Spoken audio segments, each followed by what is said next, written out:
Uh, Thank you, guys. Listen, today's speaker lives right here in New Providence, and I know Chris from back when he was, he and our kids were both in the Boy Scout troop that's actually in this building, Troop 63. Chris Jesutis is a co-founder and senior partner in Kinesis Ventures, which is a seed and pre-seed business startup investment firm. And I hope he'll explain what a seed is to the rest of us here. He's also a lecturer at the Columbia University School of Professional Management. He's the author of 3 books, most recently, just last year, The Credit Analyst's Survival Manual, A Practitioner's Guide to Active Credit Risk Management and Analysis. Listen, I can go blabber on, but Chris has some important stuff to tell us. So Chris, the floor is yours.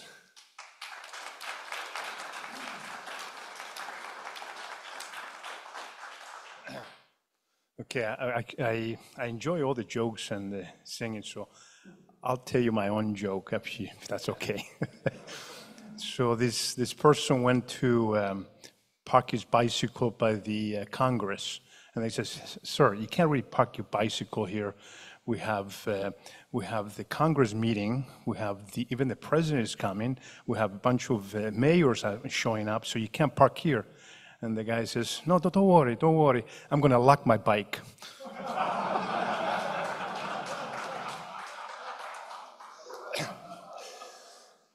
Anyway, thanks for having me.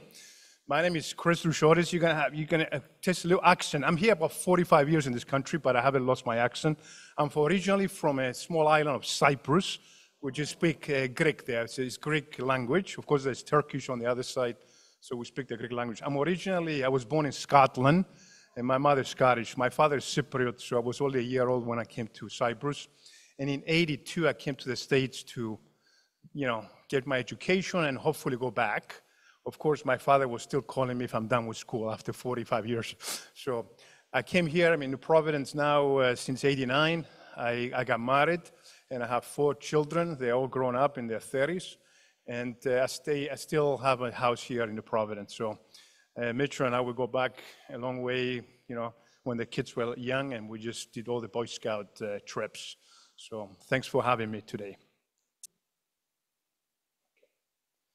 Okay, today's subject, actually, maybe just do a little biography, just to spoil a little bit, but we'll quickly on that. I'm a senior managing director for Kinesis, but my background is in banking. I spent about 30 plus years in working in investment banking. I worked for Bank of America, Merrill Lynch. In the last 20 years, I worked for Japanese banks. I spent time in Japan. I speak the language, spent a few years in Japan. And in 2018, on March, I was actually a managing director, head of merger and acquisitions at the Sumitomo Mitsui Bank, the last job.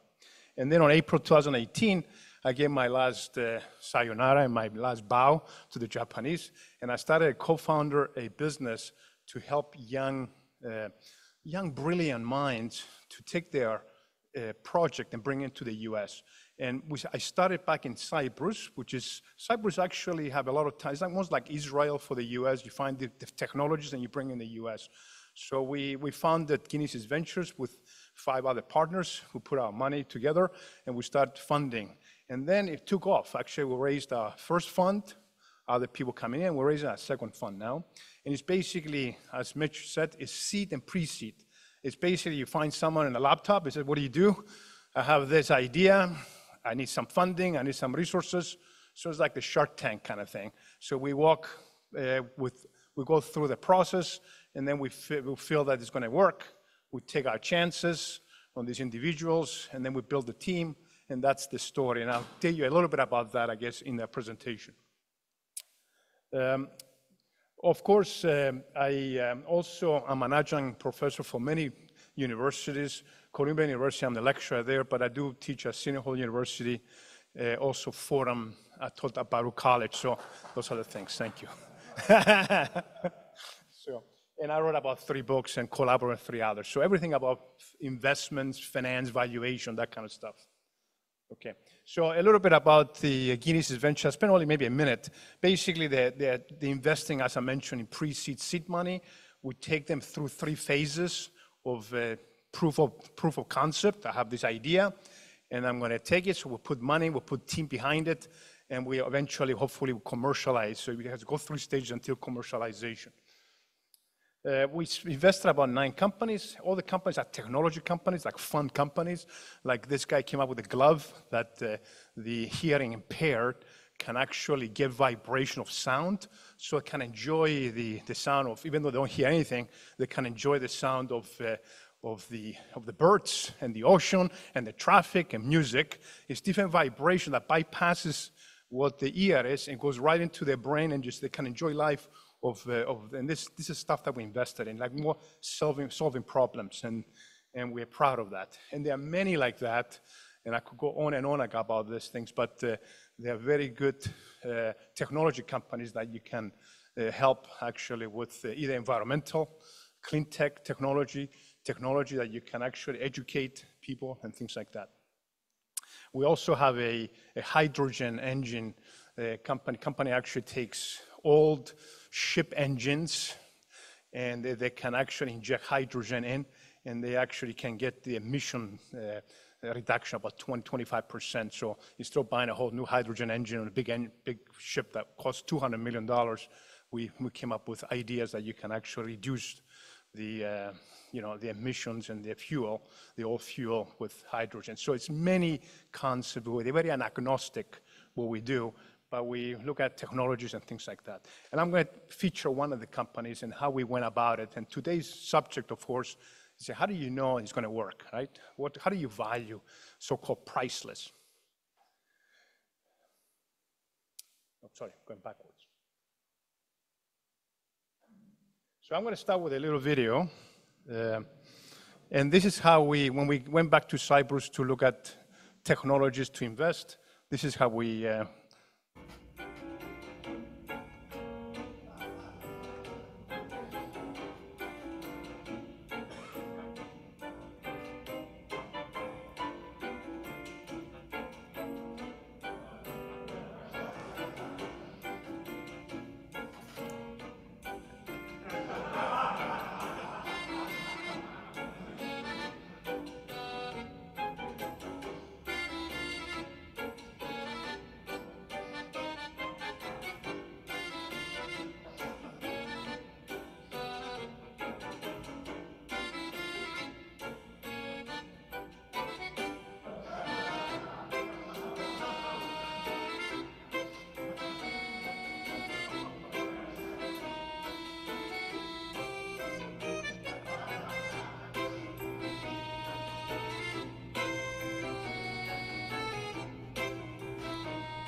So, it's amazing because when we go there, and this is a young, they have PhDs in everything. You go there and you ask them very simple question: how do you value your product that you produced?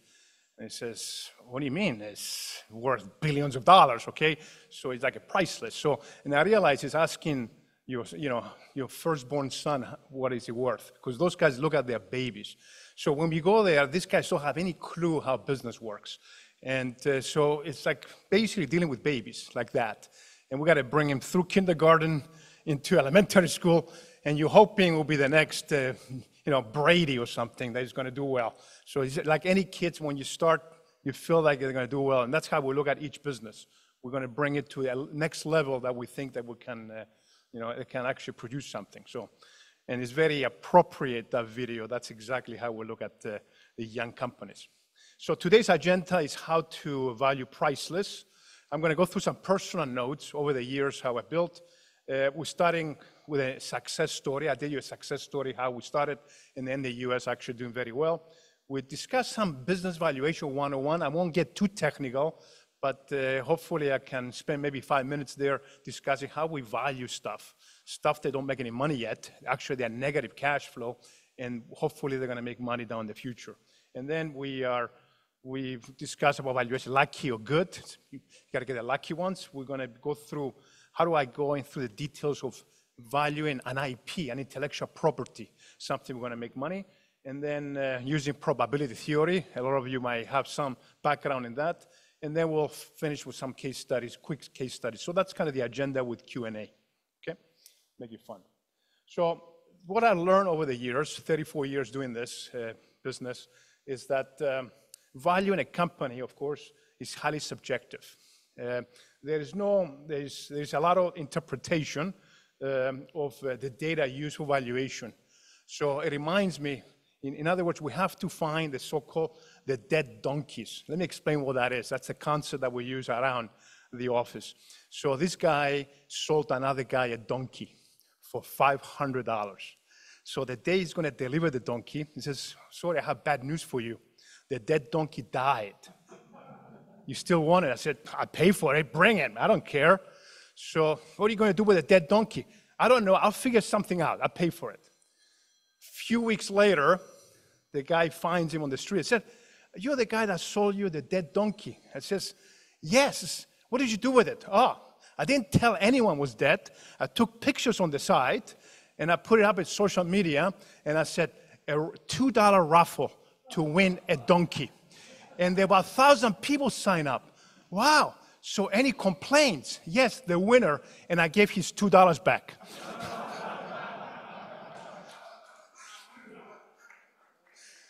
So basically, we have to identify these new ideas, new concepts.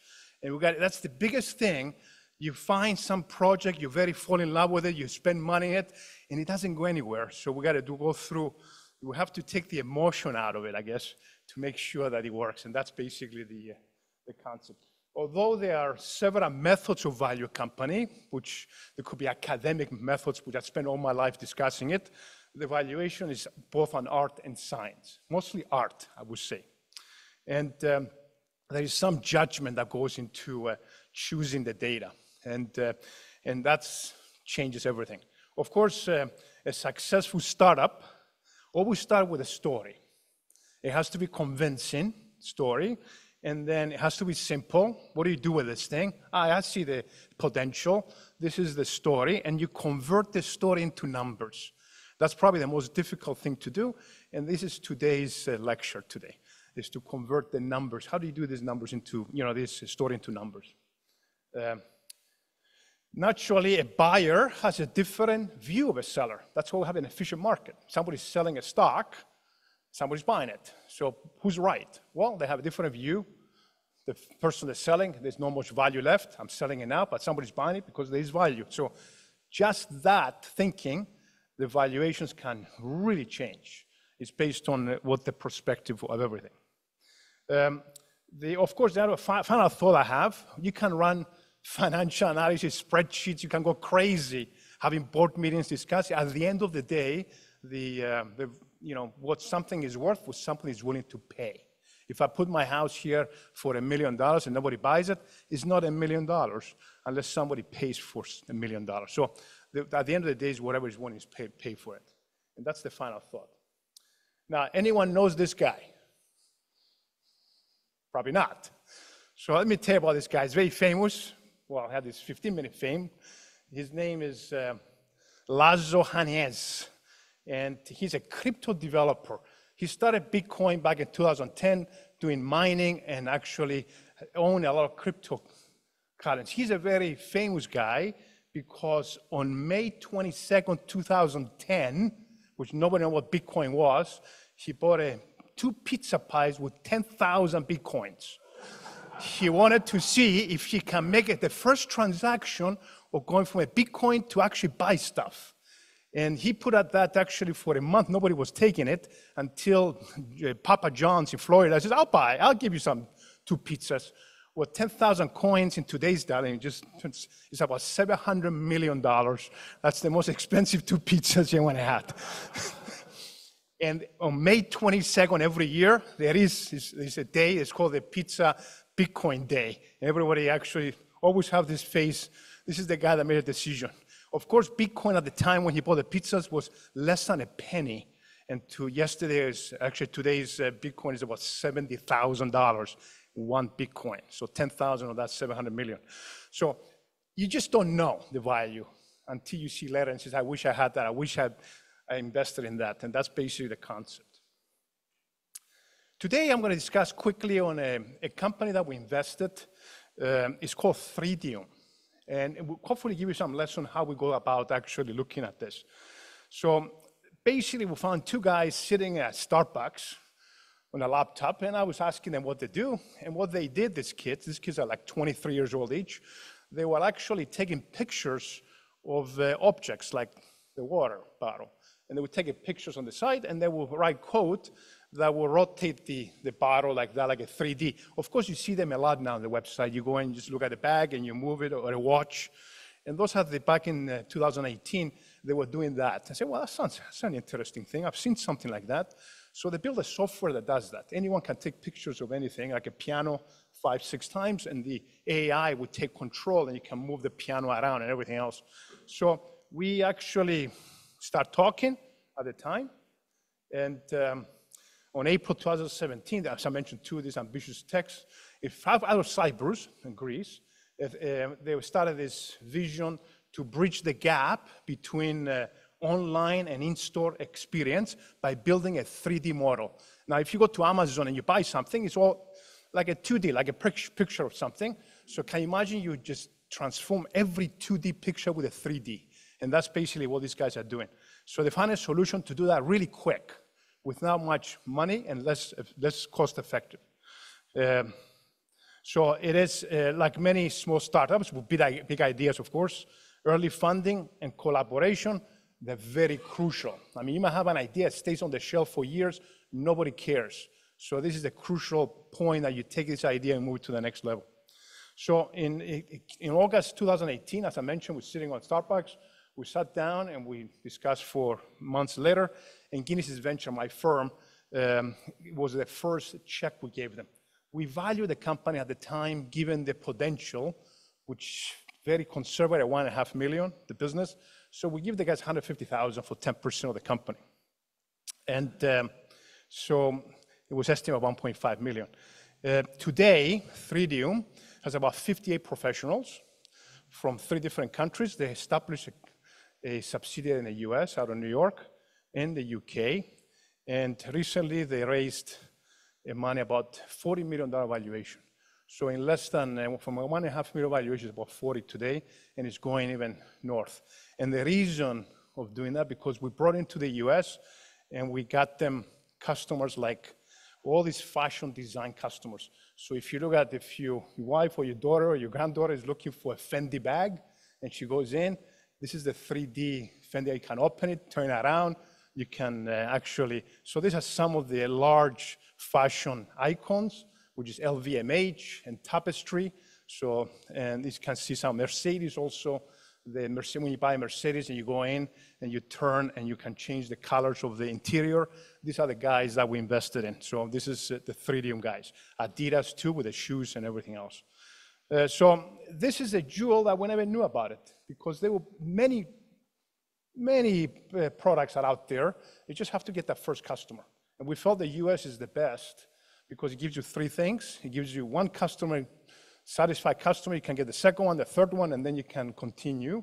The second one, there's a lot of VCs that can help you with the funding. So you can always approach another venture capital to come in and join you so we can fund the growth of the companies, because you have to be paying to fund the growth, and hopefully one day you can exit. And that's why the US is very attractive for that. So the 2 original founders and the expanded team behind 3Dium was more than just a group of enthusiasm. That's the key here, to find a team that they don't give up. They just continuously pushing the envelope, changing it until it works, until the demand, the market actually wants it.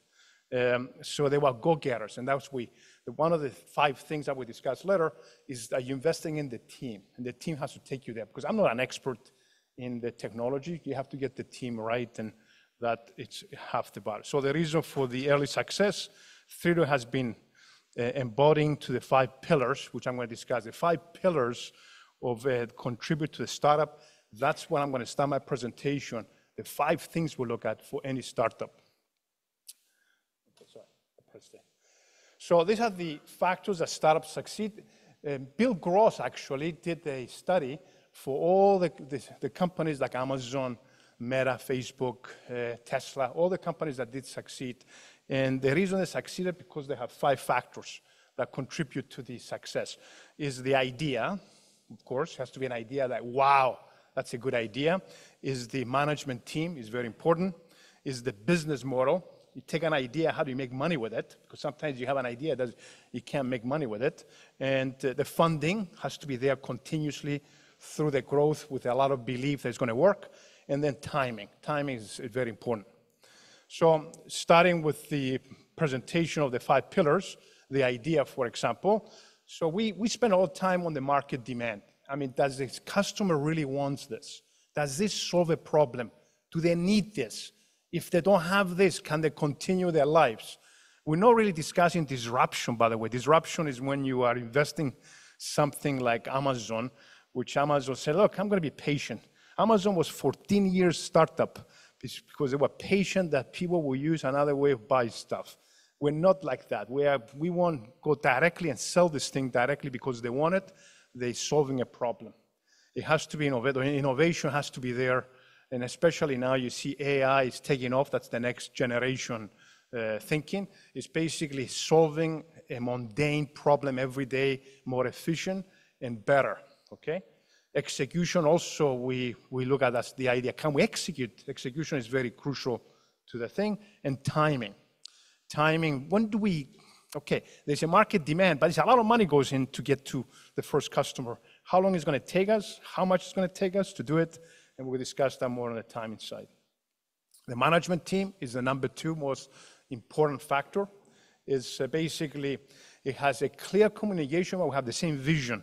Many mistakes. You get a management team, they are not as flexible. We need flexibility.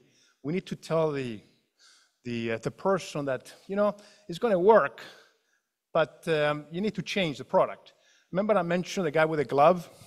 And he actually came up with an approach that it takes the sounds and it has a little bit of, it gives vibration straight to his brain, bypassing the ear for different sounds. I said, that sounds good, but how many deaf people we have in the world? And we just, about 10 million actually in the Western world that they will be able to pay an $800 glove. So that was a small market for us. So I said, can we use that technology to do something else? Yes. So this guy developed now, and we're moving into the market. The feel, remember that has the sound. This guy can get a glove. So if you order like a shirt from the website, you can wear this glove and you have the feel of cotton, the feel of silk without even touching it, because it takes the coating, the surface. When you do that and it touches the surface, even if you close your eyes, you can feel the cotton. What does that do? How does it work without looking at it, without smelling it? Is the touch of your finger sends vibrations part of your brain that you can tell the surface. So how do we take that and computerize it? And that's what this guy came up with. So they're working with 3Dium, the fashion design, that when you open up the Fendi bag on the website, you can actually feel the leather before you actually order it.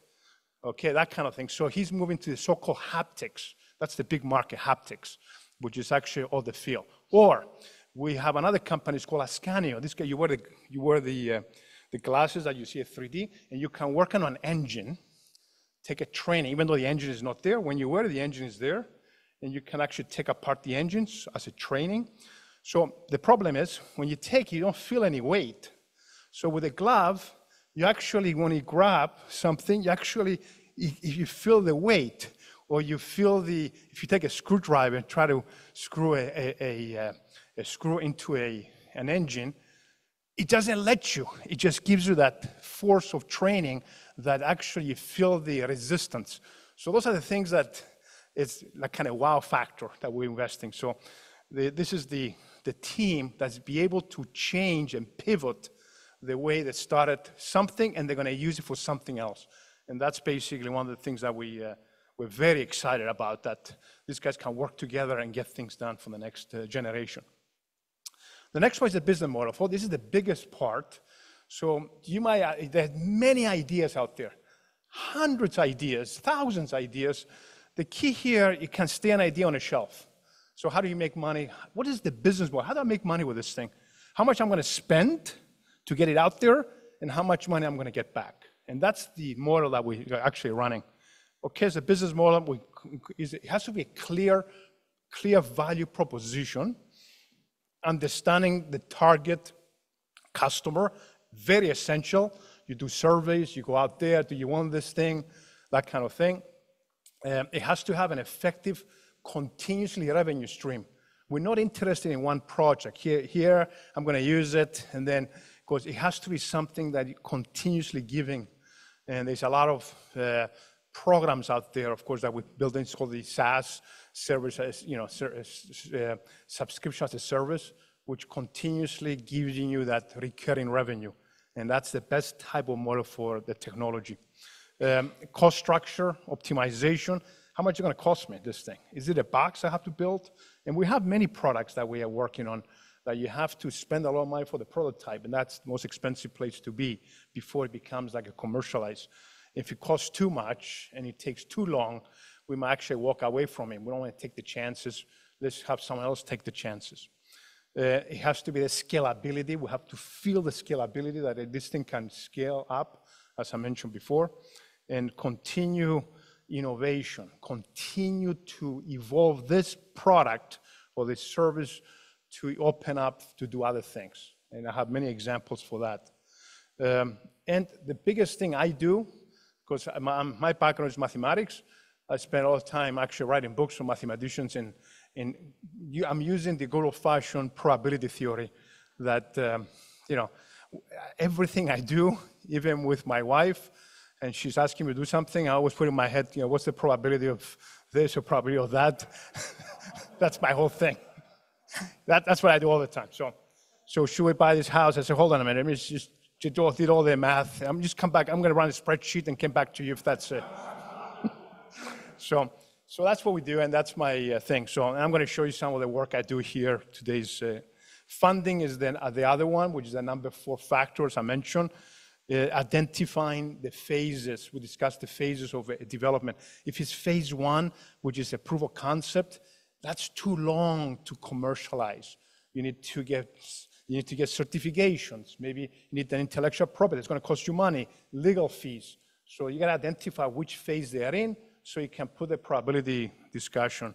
And when is it clear to go to market? It might take 18 months. It might take 3 years. And that's going to cost money because I have people behind. I have to continue funding. We have to build the so-called sources and uses of cash. The use of cash. What is the use of my cash, my investment? Okay, I'm going to hire 5 people. I got to pay the salaries. I got to get a marketing person. I got to get actually a lab, a place to go, rent. There's so many things goes into the use of cash. And what are the sources? How are we going to fund this thing? We can fund the first 12 months, but it's nothing worse that the money's run out of the money, and then you have to continue funding this program until it get it right, until it says, we got to pull the plug. When are we going to pull the plug? After $1 million, after $2 million? When is the time to do it? But you need to do all your homework up front. So you have, what's the possibility that this thing will go to market in 15 months? And what is the plan B if it doesn't, okay?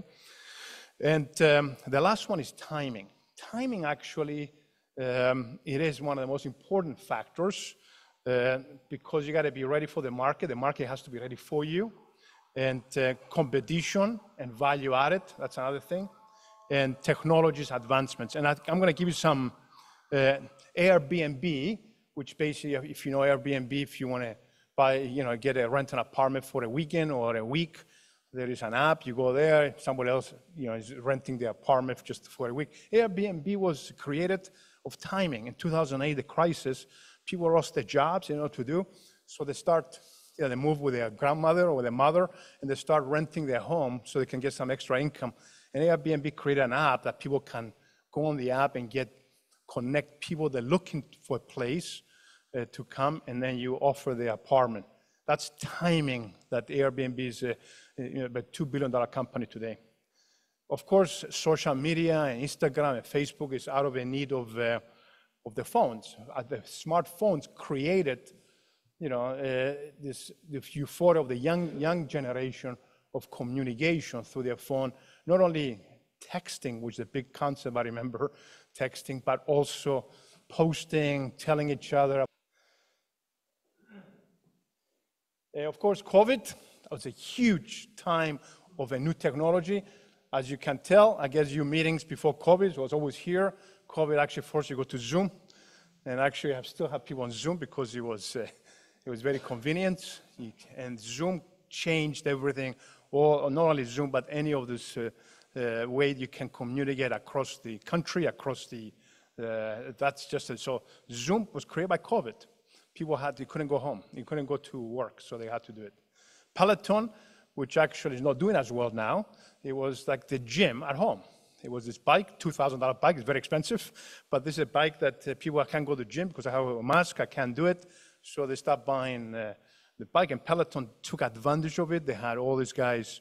You can dial into a video, and you can do your spinning class and everything like that. So that's another timing type technology. Of course, DoorDash and all the things that you order. Young kids, my son actually, I don't think he went to a restaurant since COVID. Everything is delivered to him. And my other son actually told me something unbelievable. My 30-year-old son, he says he never, ever been inside a bank, which is amazing. Never. He set up his account through his work, right? He didn't go to the bank to open an account. He did it online, and everything's online. He doesn't know how a bank looks like inside. He just never went. He just never had to. If he has a check, which nobody writes checks, but if you get a check, he takes a picture of it and goes right straight in. So there's no need to go to the bank. And actually, as we're moving to a cashless generation, which is going to happen, some local diners over here, they don't like taking cash because cash involves someone to put it into a bag, going to the bank, waiting in line, and it costs time. Where the credit card, you can get your money right away inside. So it's a lot of things that change, of course, because of timing and because of contact. And now we have this big generation of AI. AI has changed and is continued changing the way we do business. I am a professor at the university, and I'm challenged by the young generation. We don't really test them for knowledge anymore. Knowledge is easy to find. You can ask AI, it will tell you everything. You don't need a professor to tell you knowledge, explain, history. So now we have to find different ways of teaching. You got to take the knowledge and say, okay, what do I do with it? So you have to we're pushing critical thinking now. So I'm bringing people back in class. AI helped you put this presentation. I see that, and it's a very good presentation. You never had anything to do with it except tell the AI to write your presentation. But how do you take the presentation, and now we're going to do some critical decision making. And we're not there yet, though AI is going to do that too in the future, unfortunately. So that's where we are. Now, let me ask you just a show of hands. Those are the 5 pillars I said that you need all 5 to success. Which one you think is the most important? Who says idea? Okay, about 4 or 5. Who says the team is more important? By the way, just to make sure, everything is important, but I said the most important. Team, I see a little more. What about the business model to make money? Okay? What about funding? Okay? And timing. Okay, so the survey, of course, it says timing, can't get back. Timing, actually, it is the factor. There's so many new technologies that came out, but nobody wants it, but timing actually created. So timing, number 1, basically the team is very important, number 2. And then funding, believe it or not, it is important, but if you have all the 4 other factors, funding is easy. Money is always fungible. People have money to invest, and if you can prove all the 4 other things, they will just actually throw money at you. So funding is not as important, but timing is very important, as you can tell. And it's always the second guy that makes money. Facebook, it wasn't their idea of Facebook. Mark Zuckerberg took an idea from MySpace, and he made it better. We have all this music streaming. It started from Napster, that he went to jail the guy because he was actually getting music and didn't pay for it. And now we take music everywhere on smartphones. So whoever's doing the leap to introduce a new disrupt technology is the second guy that gathers because of timing, right? And that's the key. So just to finish some of the valuation methods, I did write a lot of books on the subject, how do you value business? From established companies, from your local diner, to the restaurant, to much larger companies.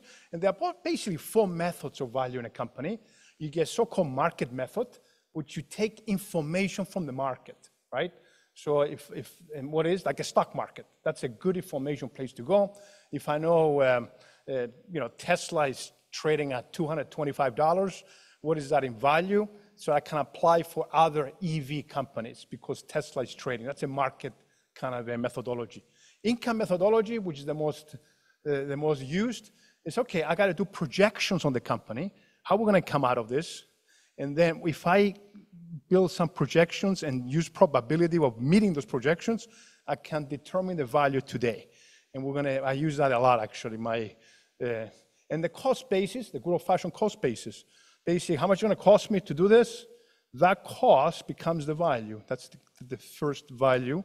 And then if I need $100,000 to start, if I bring an investor with $100,000, I say, okay, the person that is going to build it, their time is worth 100. So 100, so $200,000, that's the value of the company day one. And then this last one I created over time and going around the country teaching. I wrote a lot of articles on it of using probability, true probability theory of actually valuing the success of this product, the success of the business, and I'm going to show you a little bit of that. So business valuations, many methods, and I don't want to go into it. You can look at the market, but the ones that I'm going to be spending maybe 5 minutes, it's more on the cost and option pricing.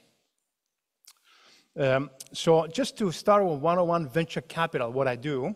Venture capital is a form of private equity that investors provide startup companies who don't really have any revenues. And they have 3 phases. And the phases are, the phase 1 is the discovery phase, is the so-called proof of concept, the research phase. Now, that phase, you can get money from the government.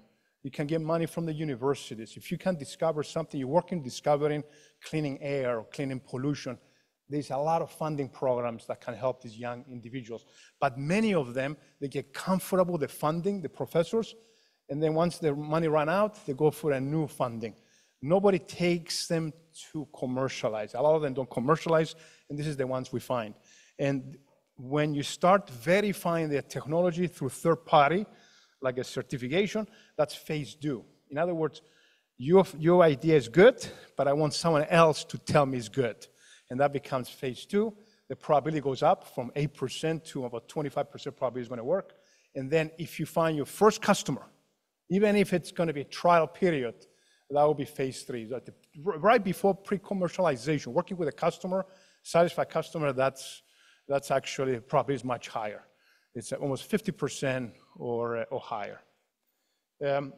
So valuing intellectual property, we're converting a story into numbers. That's what we do. We take a story and say, oh, well, that's a great story, the wow factor. How do we make money with a story? We have to convert to numbers. So the basic question you ask, we always ask the first question, how big is the market? And how big is the market? We determine if they want it. If it's just a small, tiny market, we're not interested. We're not going to spend too much money to get a little in return. We want to just go big, think big, I guess, call it. So determine the sales or revenue opportunity.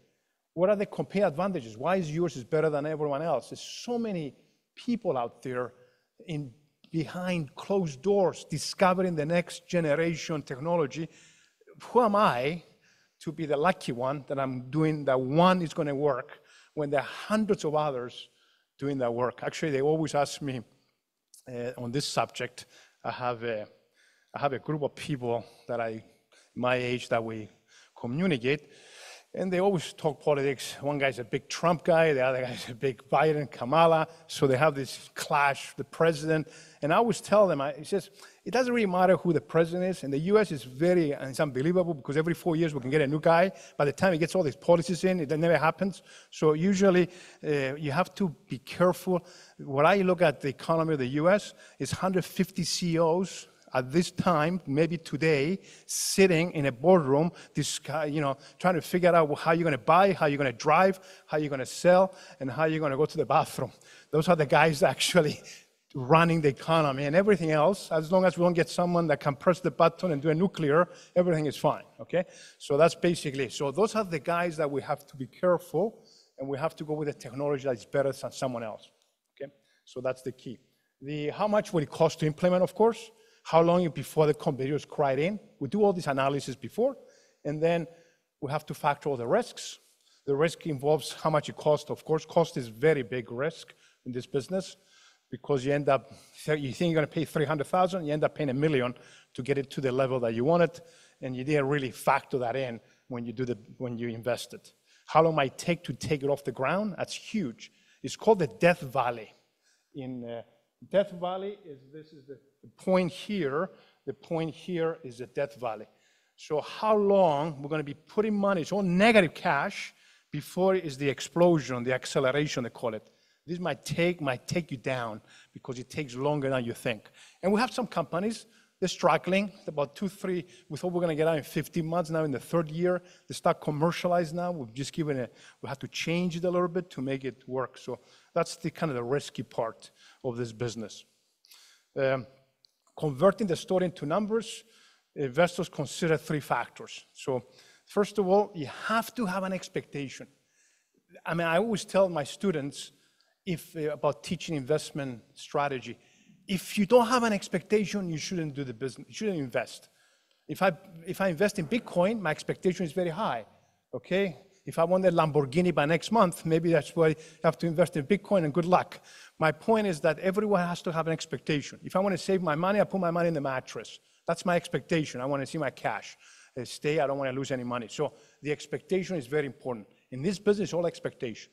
The second thing is you have to quantify the risk.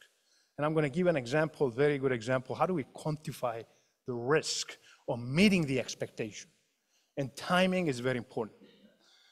And so let's play a quick game of using these 3 factors with the tossing a coin. Tossing a coin, of course, tossing a coin is 2 sides of the story. You get heads, you win, tails, you lose. So the expectation is, let's say the expectation is the expectation is $6. If you win, it's $6. So that's the expectation. Of course, there's 50% chance I will do nothing. And there's a 50% chance I will get 6%. So how do you value this investment? Of course, very simple. If I put $3, that will be the value of the investment to make 6, but I'm preparing to lose all my $3. But you're still going to play the game. The same thing with the dice. This is the most dangerous game because here the game, it says you have to throw a dice, 1 die, and hit a 6, 1 shot. The odds of not hitting a 6 is much higher, 5 out of 6 chances you're not going to hit a 6, but you're still going to play the game. You're going to still play the game because you're going to price in the probability. You're going to pay $1 to make 6, and that's why you're going to still play the game, even though you're prepared to lose the $1. More sense. So that's how we look at the startups and everything else. And as I go through really quickly, because we're out of time, these are the cost methods I mentioned. The option pricing is a very complicated formula. Some of you might know, some mathematicians on the ground, we have the so-called Black-Scholes. Black-Scholes is Black and Scholes came up with a prediction of the stock movement, and we use the same methodology to predict what the movement of the startup will be. As long as you find the variables and the input, and it gives you some kind of output. And it's basically, if it's a real option, what does that mean? If I invest $100,000 and I have a potential to make $1 million, 10 times my money, that differential of 900,000 profit, that's what we measure. What's the probability of getting that 900,000? So Black-Scholes uses probability theory to tell you if indeed you're going to actually make 10 times your money. So 10 times your money, the probability might be 5%. So you got to put 5% of the money to make 10 times, right? Those are the things. So those are different structures. You test the case study, the value of the firm, and this is how I'm putting the input, I guess, the value of the firm. You have to come up with the value of the firm and how much it's going to cost. And so our approach is, why do business startups need financial analysis? Determine the cash needs. That's number 1, how much money you need. Step 2, determine the valuation. So how much the valuation starts with the cost basis and the potential in the future. And then use this tool to sensitize it. You know, like the dice versus what is the chances of this succeeding or not succeeding? And then that's what we determine. The company that I had in mind here, and when I run out of time, go too quickly, is a technology company that we'll bring into the US. This guy came up with a box that can read air quality, that can detect anything from COVID-19 to all this stuff, or from anything, the particles of the air, and it gives you a live. So we'll bring it into the US successfully. And basically that approach, when it came up, I had to run it through the model. How much it cost us? It would cost about $650,000, for example, in this case. And then I ran it through the numbers. What is the market that we're going after? And we determine the value without going through the details of the numbers. This is my model. Is the value of this business is it's about $10 million value. So if you give them $1 million, we'll be like taking 10% of the company. And again, is the potential future that you can make with your money. And just to finish, to review what we learned today. So you have to think like a VC. You have to measure the expectation, as I mentioned, quantify the risk, set the time. You have to convert the story into value, which is a big if. And how do you do that? You look at the market. Does the market need this? How much is it going to cost? And that's kind of the risky side. Factor in the risk, how much it's going to cost, and how much it would take us to take to the next level. And run it through the quantitative approach, as you can tell. So that concludes my presentation. I appreciate your time. Thank you.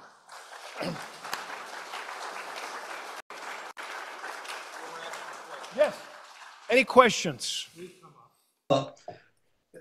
You gave a great talk. Thank you. I resonate with everything you said.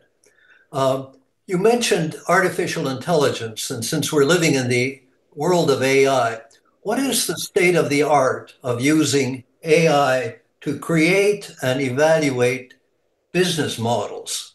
I suspect it's already being done, but how well do such systems work? Yeah, it's all about the data. So humans actually spend a lot of time doing research all their lives. So can you imagine take all the data from the day of Archimedes that he was experimenting and things, and get all the data and have the computer actually got 3 million bytes of data and make a decision, which a human being cannot do. The other day, for example, I have 2 books, and I said to you, I want to do a summary of the book, right? The 2 books, because I want to sell it. In 4 seconds, AI read the 650-page of book and gave me a summary of the book, which no human being can do it except the author, right? So those are the things that you have a lot of time of human that can use the data and come up with a decision. If you tell them, that's an amazing. Now, we are very beginning of AI. When people said there's a bubble, it could be a bubble in some of them, but we're very beginning. I wear this ring. There's a ring here that I wear. It's called the Oura ring. This monitors my heartbeat, monitors my sleeping habits, knows when I drink coffee, knows when I have everything. It tells you, and it tells you, how your handle actually saved my friend's life in predicting he's going to have a heart attack in 10 minutes. So you call the ambulance before they had a heart attack because the ring was detecting something wrong with his heart. So, but that's level 3. Telling you what's going on. Level 5, actually doing it. Calling the ambulance, okay? Themselves without even know it. Or, for example, I have acid reflexes. So the ring detects that I have acid reflexes, and it moves my bed up like that without even disturbing my sleep. Or the temperature drops because it feels I am hot. So the temperature of the air conditioning. So acting, and I was telling the other day a joke that if I want to drink a second cup of coffee and I go to the machine, the AI says, no, too many coffees, you can't have a coffee anymore. So, because I detected it takes 5 minutes out of your life, okay, which you're going to die in 2042, according to my model. So those are the things. So it's all about data and using the data and making decisions with the data that humans did it all their lives. It's just AI now takes more information possible the human can take and make decisions on that. Yes. Yeah. Thank you for an excellent presentation. I used to do this in the pharmaceutical business and investing in biotech. I think the difference is there is a 10-year horizon for an investment to pay off certainly you're not in that bucket. Briefly, we used many, if not all, the techniques that you described here, so I compliment you on your comprehensive nature of it. But the two critical issues in investing in a biotech idea company was their scientific validity to the approach to the disease. And I'm going to say that we had, at least thought, we had the scientific expertise to make that judgment. Thought. We certainly had an advantage over venture capitalists.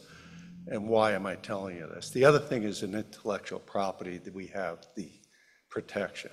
Why am I telling you this? We had a 70 to 80% failure rate. Yep. Yeah, If you can comment. yeah, it's the biotech, anything you deal with health, biotech takes longer because, of course, you're dealing with lives, right? You're dealing with solving a, how many times you hear there's a revolution about solving a cancer and it just doesn't really materialize. It helps a little bit, but it is the most difficult investment. We're trying to stay away from that because it takes longer.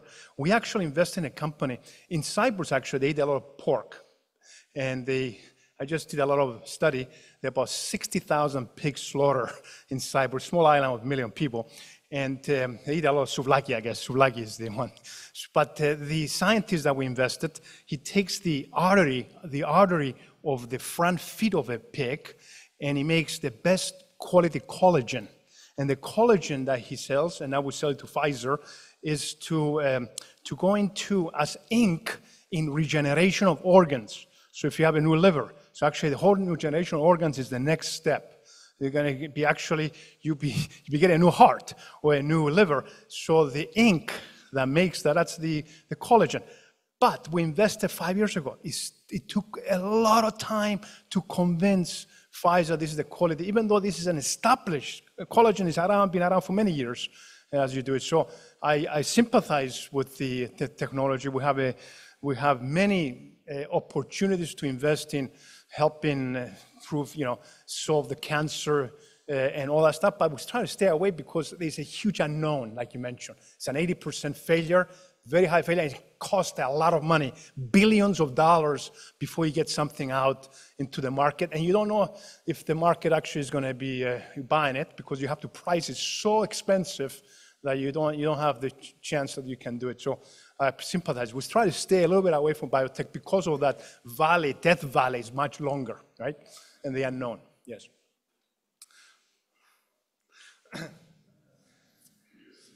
Yes, thank you very much for a very interesting presentation, very complicated to me. This is way out of my realm. But what is the kind of a guideline or what your expectations are as a venture capitalist to what kind of earnings do you expect? So it's like anything, it's an expectation. If I invest in a utility bill company, of course my expectation is make 2-3%. If you invest in a much, it takes a much higher, low probability of success. So the minimum now, we need to make our money 10 times when we exit. That's kind of the minimum. If I put $100,000, you pay $1 million. I have to put that in the model that I can get $1 million back every investment I put in. So that's kind of the beginning. Now, if you're phase one, which is the concept, it's 30, 40 times your money. So it depends where you invest. If the company has a customer already, well, whoever is the owner of the company needs some funding, probably you can make 5, 6 times your money because you already have a customer. The already probability of success is much higher than starting a brand new idea. I have this box, can you sell it for me? And that's basically, so it depends where you are in the investment phase. You can actually calculate what the expectation is, right? It's all over the place. It's 10 years. I mean, we have a company that does exactly that. We haven't invested. It would take $125 million just to get in front of the Mercks and just to show the clinical study or phase 1 clinical study, which is working with mice to come up with it works with mice, but we don't know if humans going to work. And go to the human phase might take $1 billion. So we get into that point that we're tiny little VC. I'm not going to make any money actually, and wait until you get back. Yeah, thank you. Any other questions? So I'll tell you one more joke quickly. So this guy wakes up in the morning and it was 7:07 in the morning. Oh, I'm late for work. He looks down, it was July 7, the day. I said, what's with the 7th? That's kind of a lucky day. As he walks out of his apartment, he stops at the mailbox. He opens his mailbox and he got paid that week, $777.77. As he's trying to walk across the street, he sees a car almost hit him. And he stopped, and it was GG77. I said, my goodness, that's sevens. And the G is the 7th letter of the alphabet. He looks up, it was a 7 bus. He goes into the 7 bus. He said, when is the next station? The 7th station. I got to get out. As he gets out, he looks up, 7th Avenue, 77. He goes into the building. It's like they're calling. The 7 is amazing. He goes in, it was off-track betting with horses. He goes in and says, when is the next race? The 7th race. How many horses? 7 horses. What's number 7 doing? Number 7, I wouldn't even pay any money. It's like a donkey, 77-1 to win. I said, this is it. So he takes his $777, 7 to win. And he waits, and the horse comes in 7th.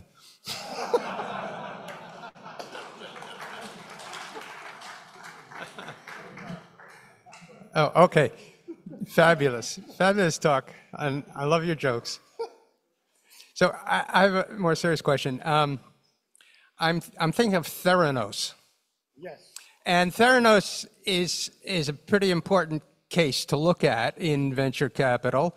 I'm sure most of you know about that.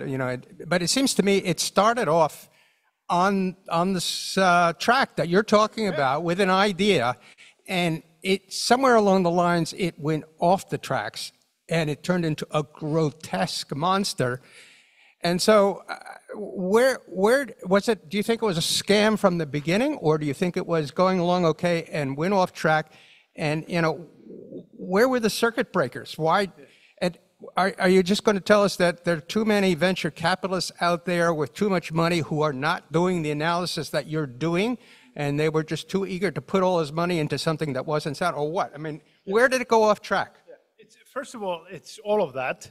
As I mentioned, you're converting a story to numbers. The story was a lie, okay? So it's all about storytelling. But what they did in convince the story, they hired the best, if you remember, the board was made up of these genius people, how they got fooled, right?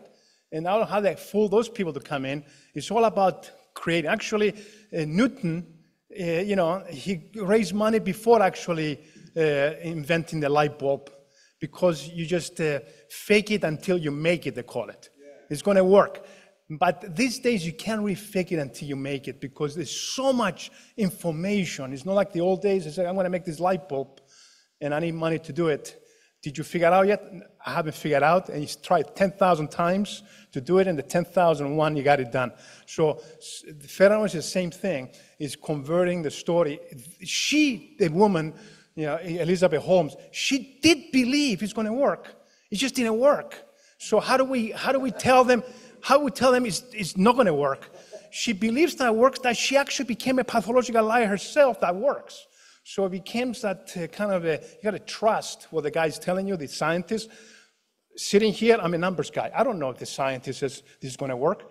Definitely, I believe in them, and I have to look at it. But at the end of the day, it's another risk you have to take, that the guy is actually doing it. And the more people they're crowding out, you do it. I mean, and you have this so-called FOMO, fear of missing out. The fear of missing out is huge. It's a psychological, financial. If everybody is buying it, maybe I should buy it, because then I'm going to miss out. Remember, they did an experiment. They put in a $20 bill on the ground, and they told 19 people to step on it and not pick it up. And the 20th didn't know. And he didn't pick it up. People look at it and just move it, and the 20th didn't pick it up because nobody picked it up. It says, well, there's something wrong with it. So my point is that it's all about the fear of missing out. This building up a marketing could be a lie. It's a lot of dead donkeys out there, as I mentioned before. So.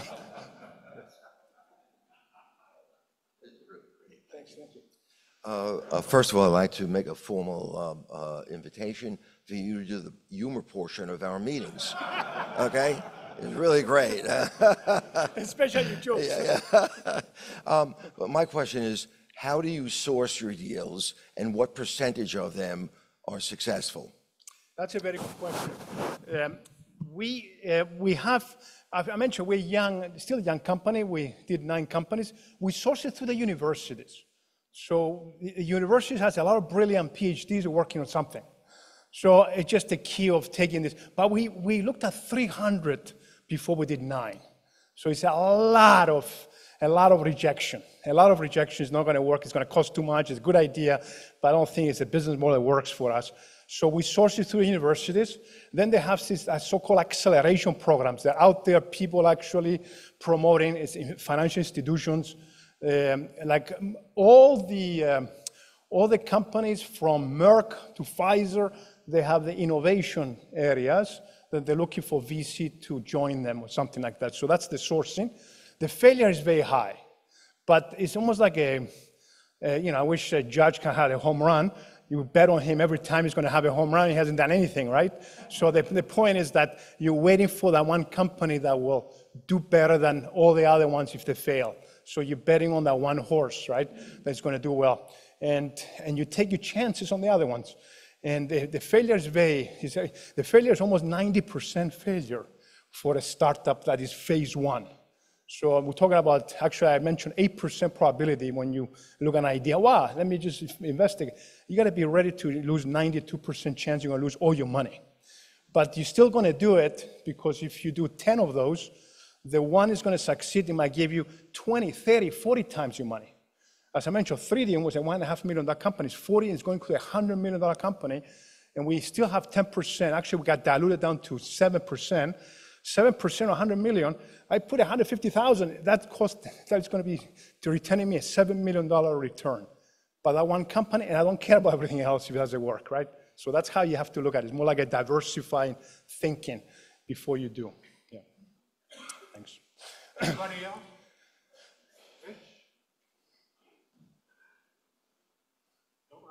No, it's okay. So you saw this certificate before, only your name's on it this time. And the story is we started in 1930 over in Summit. And at the time, there were a couple of companies over there that bred orchids and sold them. And they were the orchid capital of the world at the time. So our symbol is the orchid. And thank you so much for coming, and thank you for a wonderful presentation and a lively set of jokes. And the last way we have to honor our guests is the old guard salute.